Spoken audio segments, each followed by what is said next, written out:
इसी का तीसरा पार्ट देखेंगे हम 47 नंबर सवाल से। यहीं से इसे तीसरे पार्ट में बदलते हैं।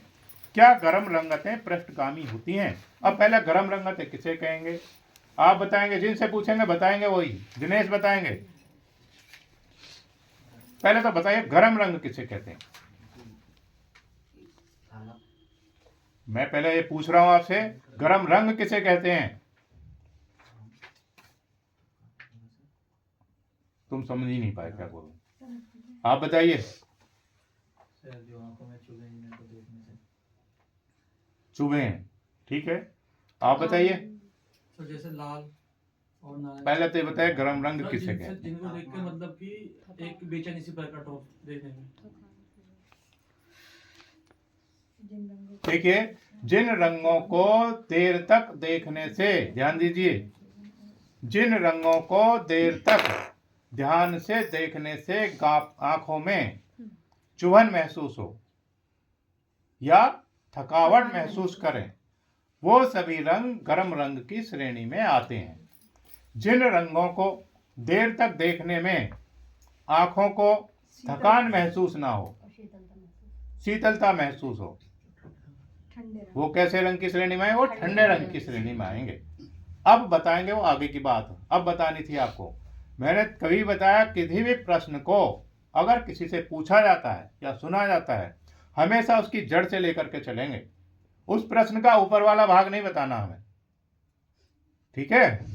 हम जब भी बताएंगे, इसी जैसे लेखन का कार्य है, जब बच्चों को लिखवाते हैं, आप तो बड़े बच्चे हैं, लिखवाते हैं तो यही उस पर यही मुद्दा रहता है मेरा। पहले आप शुरू से लिखेंगे उसका। भाई किसी भी व्यक्ति का जन्म होगा तो जन्म से लेंगे। जब अजंता को पढ़ाया गया था तो उसमें बेहद स्पष्ट तरीके से इन सबको क्लियर किया गया था कि किस तरीके से चित्र के बारे में बताना है और किस तरीके से याद करना, किस तरीके से इसको सीखना है, ताकि हम लंबे समय तक उनको ना भूलें। आगे देखिएगा आप, समझ गए गर्म रंगतें? ओके। क्या गर्म रंगतें पृष्ठगामी होती हैं? नहीं। गर्म रंगतें कैसी होंगी? अग्रगामी होंगी। लिखिए, इंपॉर्टेंट सवाल है ये। अगला है, 3 गर्म रंगतों के नाम लिखिए।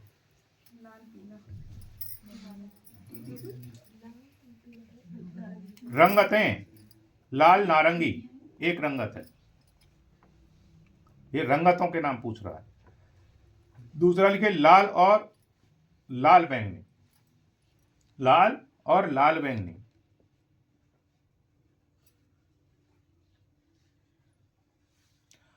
अगला सवाल देखेंगे, 3 शीतल रंगतों के नाम लिखिए।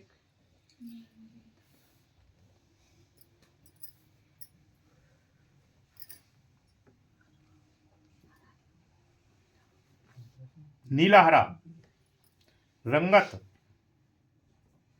नीला हरा, कॉमा नीला और नीला बैंगनी, नीला और नीला बैंगनी। जैसे बोलते हैं ना, रंगत कौन सी होती है? जैसे बोलते हैं पीला नहीं है लेकिन हल्के से पीलेपन पर है। जैसे पका हुआ फल है, हरा नहीं है लेकिन हल्के हल्के पीलेपन पर है। नीला नहीं है लेकिन हल्के हल्के नीलेपन पर है, उसे कहेंगे रंगतें। रंग और रंगतें, यानी कि मुख्य रंग पूरा नहीं है उसमें। जैसे व्हाइट शर्ट है लेकिन पूरी सफेद नहीं है, हल्की सफेदपन पर है। जैसे पेंसिल है, पेन घिसते घिसते यहां से कैसा हो गया? सफेद हो गया, यानी कि पूरे तरीके से सफेद नहीं है लेकिन सफेदपन पर है। क्या शीतल रंगतें पृष्ठगामी होती हैं? हाँ, शीतल रंगतें पृष्ठगामी होती हैं। 100% आने वाला सवाल है। वर्ण के 3 गुण लिखिए। जिसने आज की क्लास मिस कर दी उसका बहुत कुछ मिस हो जाएगा इसमें, बहुत कुछ, फिर दोबारा नहीं बताया जाएगा। वर्ण के 3 गुण लिखिए। रंगत, मान, सघनता। रंगत, मान, सघनता, इंपॉर्टेंट सवाल है। अगला है, लाल, पीले और नीले रंग के द्वारा बनने वाले 3 द्वितीय रंगों के नाम लिखिए। नारंगी, हाँ, नारंगी, हरा, बैंगनी, लिख लीजिए। वर्ण की प्रकाशित अवस्था को क्या कहते हैं? टिंट कहते हैं, प्रकाशित अवस्था को। पहली क्लास में मैंने एक चित्र दिखाया था टोन का, यस सर। टोन का, वो उसी का ये। समीपस्थ पूरक वर्ण योजना का क्या अर्थ है?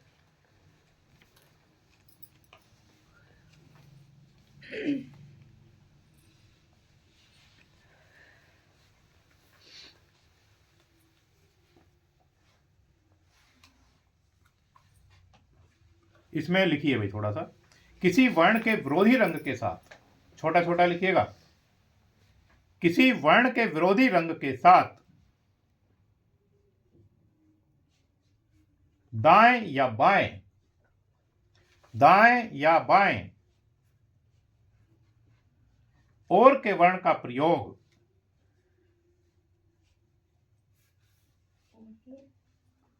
और के वर्ण का प्रयोग।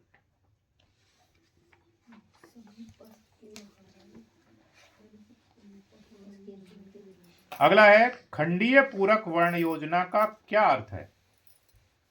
खंडीय पूरक वर्ण योजना का क्या अर्थ है? लिखिए इसमें, किसी रंगत के साथ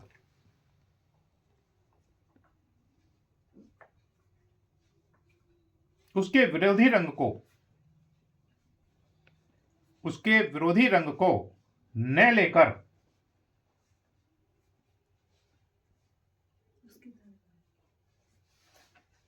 उसके दाएं या बाएं रंग का प्रयोग, उसके दाएं या बाएं रंग का प्रयोग।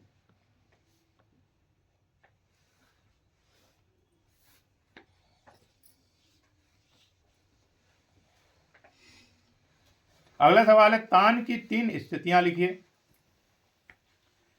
नंबर 1 है प्रकाशित तान, नंबर 2 है मध्यम तान,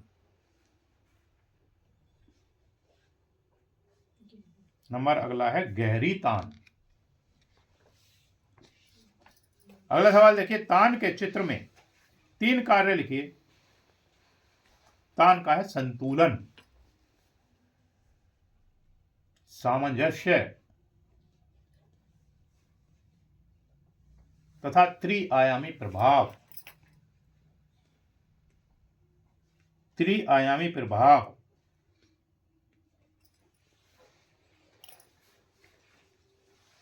अगला सवाल है पोत या टेक्सचर कितने प्रकार का होता है?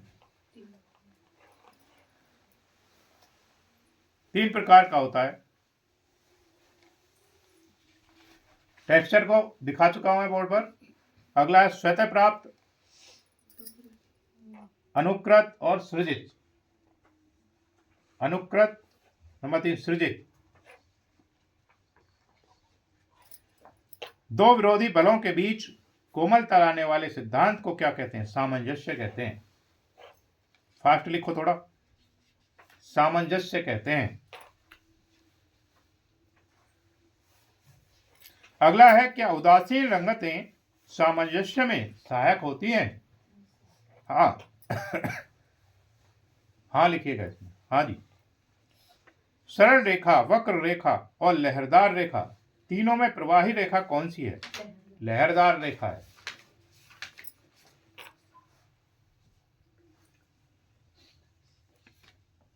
हवा को कौन सी रेखा से दिखाएंगे सुमन? Okay okay. रूप की इकाई को कितनी दिशाओं में आवृत किया जा सकता है? 3, ऊर्ध्व, क्षैतिज और कणवत।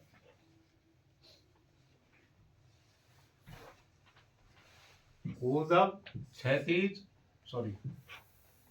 क्षैतिज और कणवत। दृष्टिगत भार के 2 प्रकार बताइए। गतिज भार और क्षेत्रज भार। गतिज भार और क्षेत्रज भार।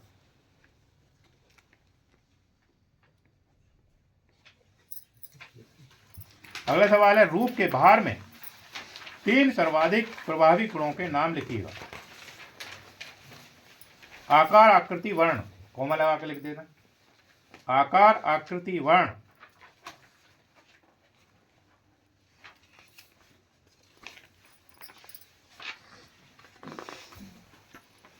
रूप के भार में 3 सर्वाधिक प्रभावी गुणों के नाम लिखिए। आकार, आकृति, वर्ण, ये अच्छा। संतुलन की 3 स्थितियां लिखिए। सममित, असमित, कोणीय।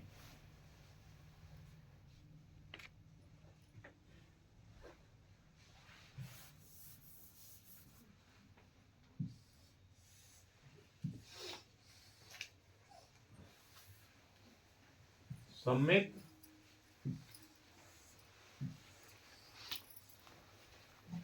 असमित,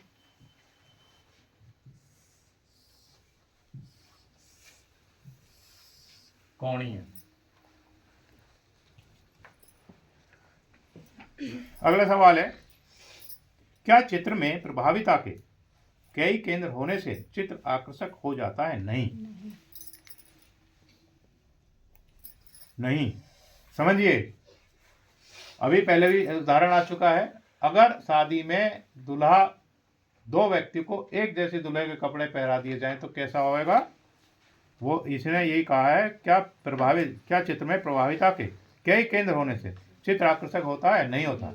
जैसे चित्र का, उसका फिल्म का पोस्टर है, उसमें जो मुख्य आकृति होगी, जो हीरो होगा उस फिल्म का, उसका चित्र कैसा होगा? बड़ा होगा। जो उससे थोड़ा नीचे होगा उसका चित्र उससे थोड़ा सा छोटा होगा। फिर जो गौड़ आकृति, छोटी छोटी आकृति बनेंगी वो सहायक चित्रकारों की बनेंगी, सहायक कलाकारों की बनेंगी। अगला है, क्या प्रभावी आकृति का चित्र के ठीक केंद्र में होना आवश्यक है? नहीं, केंद्र में होना आवश्यक नहीं है, लेकिन बड़ा होना आवश्यक है। ठीक है, उसको मुख्य आकृति को बड़ी बना दो, कहीं भी बना दो। चित्र के सभी सिद्धांत किस एक प्रभाव के लिए काम में लाए जाते हैं? एकता के लिए, एकता के लिए या सहयोग के लिए। चित्र में निकट की वस्तुओं को बड़ा तथा दूर की वस्तुओं को छोटा दिखाने के सिद्धांत को क्या कहते हैं? क्षय वृद्धि कहते हैं। क्षय वृद्धि इंपॉर्टेंट सवाल है। हाँ जी, एक ही बात है दोनों। क्षितिज रेखा पर अदृश्य बिंदु अधिकतम कितने हो सकते हैं? 2।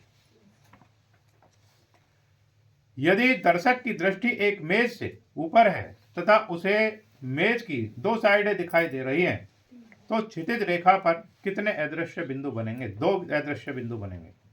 क्षय वृद्धि कितने प्रकार की होती है? 2 प्रकार की होती है, रेखीय क्षय वृद्धि, वातावरणीय क्षय वृद्धि। रेखीय क्षय वृद्धि, नंबर 2 वातावरणीय क्षय वृद्धि। साइजिंग क्रिया किसे कहते हैं? साइजिंग क्रिया किस लिए की जाती है? साइजिंग में क्या करते हैं? इसमें कैनवास खिंच जाता है, इसमें कैनवास खिंच जाता है तथा उसके रंध्र भर जाते हैं,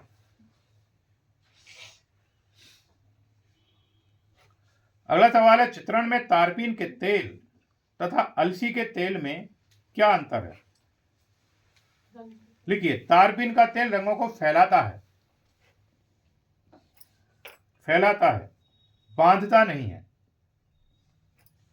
बांधता नहीं है, जबकि अलसी का तेल रंगों के कणों को बांधता भी है।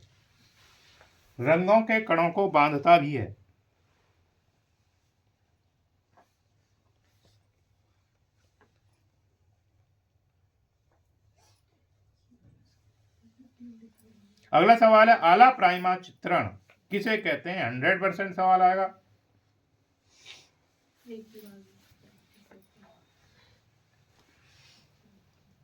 एक ही कोट में संपूर्ण चित्र को पूरा करना आला प्राइमा कहलाता है।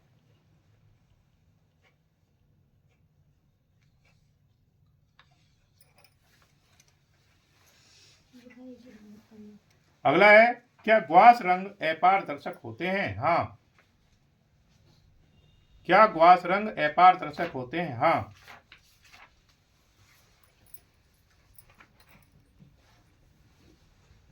अगला सवाल है, वाष्प चित्रण किस माध्यम में संभव है? जल रंग में 100% आएगा सवाल, इंपॉर्टेंट है। अंडे में क्या मिलाकर इमल्सन बनाया जा सकता है? अलसी का तेल या रेजिन वार्निश और पानी। अलसी का तेल, रेजिन वार्निश और पानी। इंपॉर्टेंट सवाल है।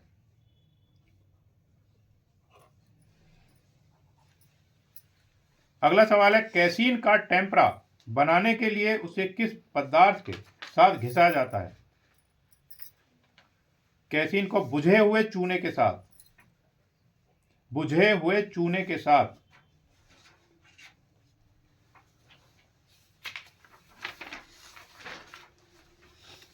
अगला सवाल है,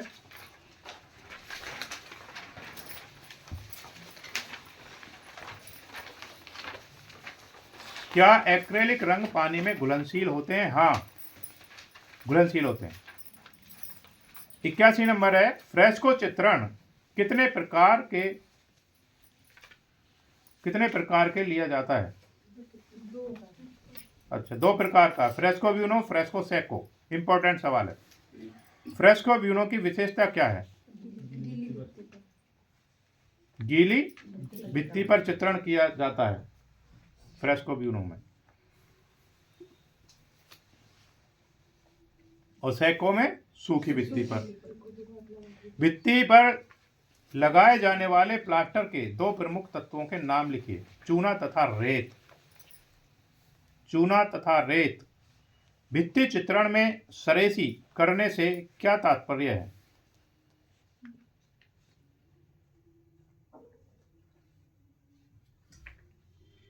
इसमें लिखिएगा 3 भाग खुरदरा रेत,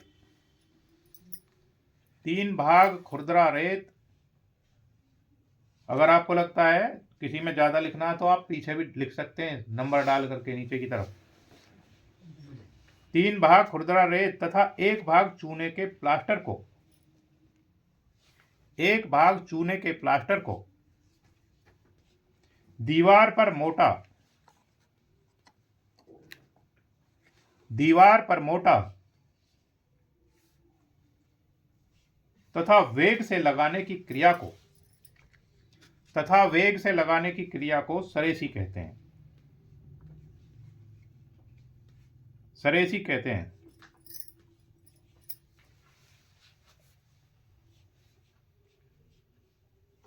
अगला सवाल है, सूर्य के वर्णपट के रंगों को क्रम से लिखिए। विबग्योर लिख सकते हैं इसमें, या मैं बोल रहा हूं वो लिख दीजिए। बैंगनी, आसमानी, नीला, नीला तो पहला आगा सर। हरा, पीला,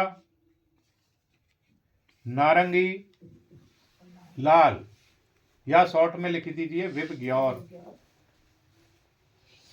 पेस्टल रंगों के चित्रों को स्थायी करने के लिए स्प्रे किए जाने वाले घोल को क्या कहते हैं? फिक्सेटिव। तारपीन का तेल किससे प्राप्त किया जाता है? चीड़ के पेड़ से। पूर्ण अंधकार में हरी पत्ती